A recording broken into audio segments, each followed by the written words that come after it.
My name is Dan Burkhardt. I was in the United States Air Force from 2010 to 2014. I served at Joint Base Andrews as a broadcast journalist, and I'm now a software engineer at IBM. One of the things that was most challenging about the transition was how much of a culture shock and how much of a career shock it was. I was a broadcaster and really working in media in the Air Force, and I transitioned into software engineering through my studies at Columbia. One of the things that I think was most helpful was finding an internship that I could connect with to learn how those studies were going to apply to my career later on. And through that experience, finding mentors who could help guide me in those career-making decisions.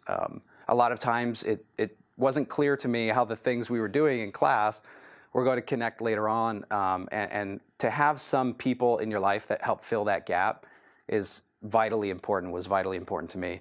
I was able to connect with veterans organizations who got me some exposure to developers who had been in the industry for some years, and some other folks who had been through companies that had similar roles that allowed me to probe some questions about what their experience was like, what my day-to-day life was going to be like later on.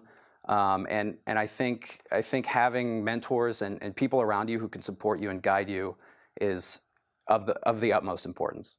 In terms of advice that I would give other vets transitioning, I think that it's incredibly important to learn how to lean on other people after you get out.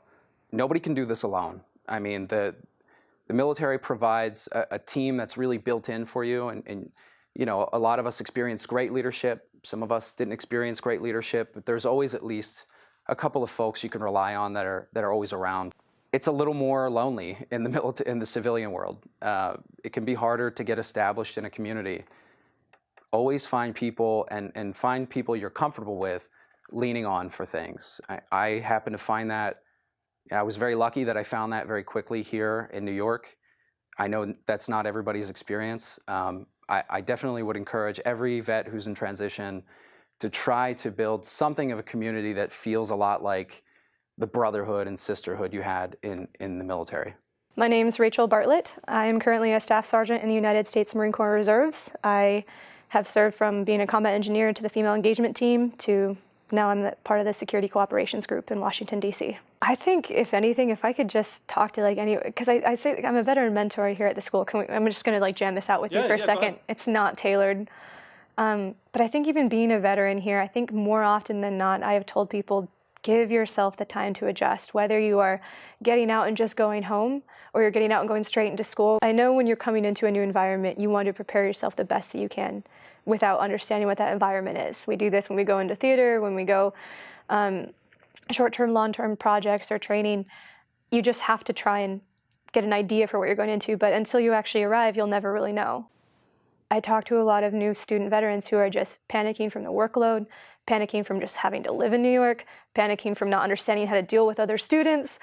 And the best thing that we've really talked about is just that it does take time. It took me almost a solid year of being here in New York and going to Columbia to finally realize that this is my rhythm. There are going to be sprints and there are going to be more of endurance parts. But ultimately, what has really helped me, I found a great group of friends, because again, for me, it's always been intentional about finding people that share my values, that I can go to, that I can chill with, that can encourage me. But it took a year. It wasn't just a quick overnight thing. You can power through your grades and you can use your classmates, and use your resources, but just giving yourself the space to realize, I'm probably not going to figure this out tomorrow or this month or maybe even this year, but I'm eventually going to. That is, I think, the biggest step you could take for yourself.